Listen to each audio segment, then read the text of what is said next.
All right, so this is the panel on land and physical environment.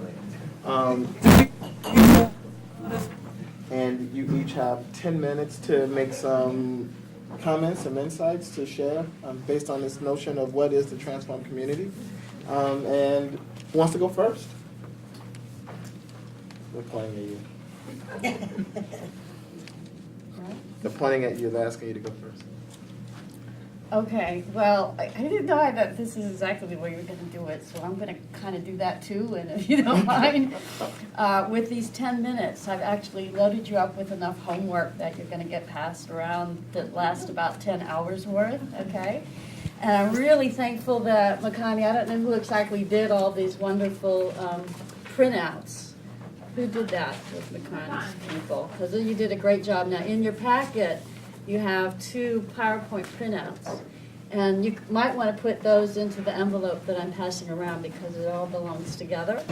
Okay. Okay, I want to go over what they are. What I'm going to be looking at in 10 short minutes is to try to present a whole viewpoint on public finance policy, taxation policy, based on what I've been calling Earth Rights democracy. And that term Earth Rights has a double meaning. It means both the rights of the earth for ecological and environmental protection, that's an understandable one, but the other one is the human right as an equal right to the planet itself. This is a human rights issue. So it's the ethic that we need to bring to democracy now. Democratic rights by birthright to the land and resources of the planet. So we take this really big concept of Earth rights, and then we show how we can apply this to very practical public finance policy.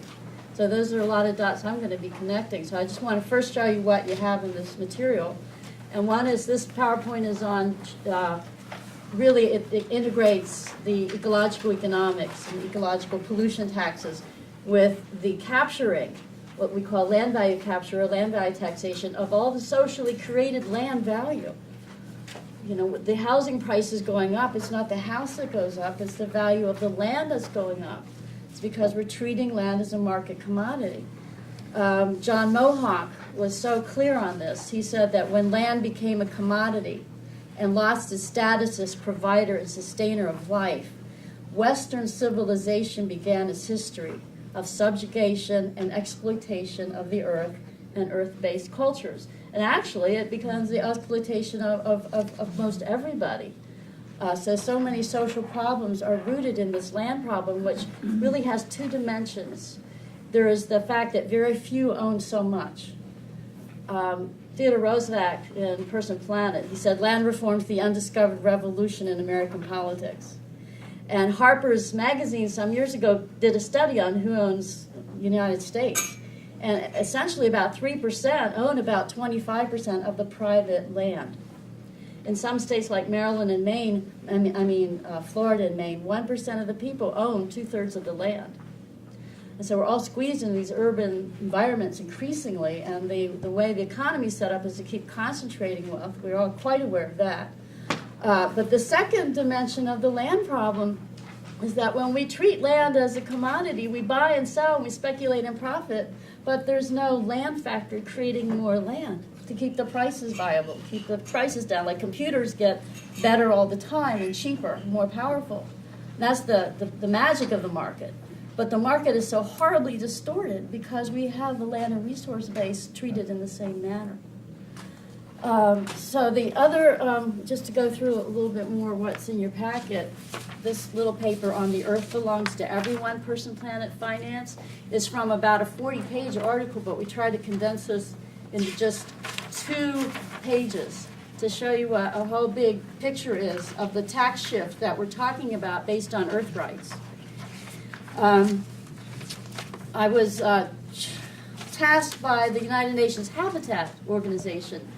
About 30 of us worked for a year and a half on this project for developing a program on land rights and land value capture.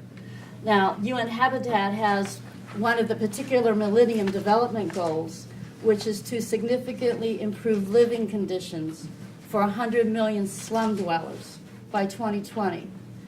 And so, amazingly enough, they went back to their own founding documents and saw that this policy of land value capture or land value tax has been recommended by consensus of all UN member states. So politically, it's sort of an amazing thing to take this off the shelf and show how powerful this is now as a poverty eradication policy. So while they're still working on editing and changing it a little bit, what we produce, we still maintain rights to it. So we had a wonderful volunteer come along and put this all on a website, and it's now an online course. It's free. It's a free online course. And we have about 200 people from 40 countries now enrolled. And they're getting really excited and really enthused. And from out of that, then we're forming implementation projects. We have a couple in Africa, another one soon to come in Kenya, and so on, around this policy of land rights is really grabbing young people because it just makes such total intuitive and rational sense. This paper, I thought it would be fun to pull together some quotes, land rights quotes from, well, economists from the past. The John Mohawk quotes on there. Thomas Paine, is quoted, the last section of Obama's speech was actually a quote from Thomas Paine.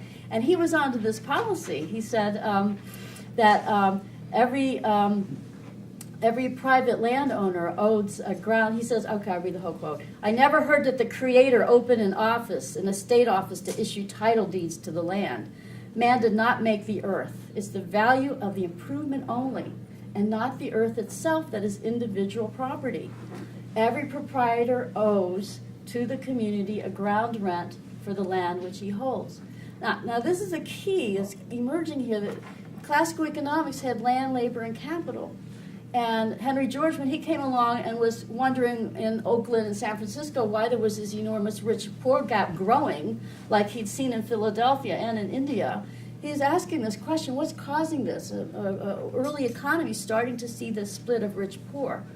And so he really brought an insight that then he later saw is really a perennial truth about how we have to treat the land and resources as a gift of the Creator. That's the original Judeo-Christian ethic, is land resources as the koinonia.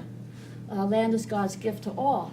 But, and this really relates to what your movie was about, under the Roman Empire, when Christianity became the Roman religion, it lost that ethic.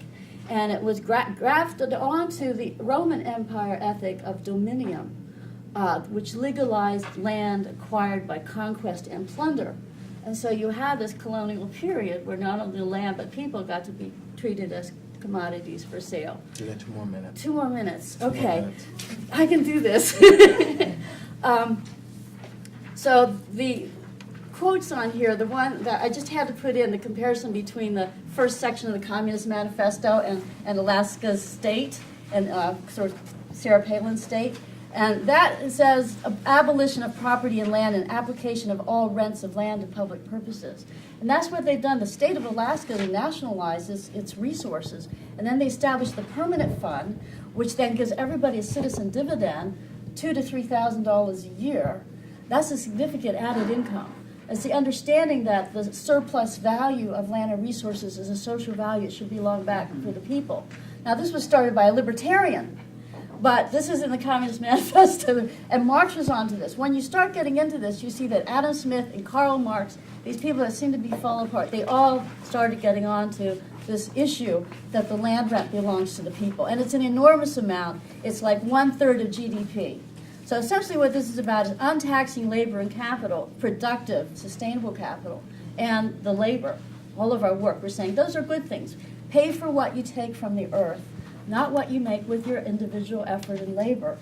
This is a third way. It's a transpartisan approach. Whenever I've been with people who really start understanding it, it doesn't matter where they are on the political spectrum, unless they're big land and resource owners and speculators. They're going to get onto this and it makes sense.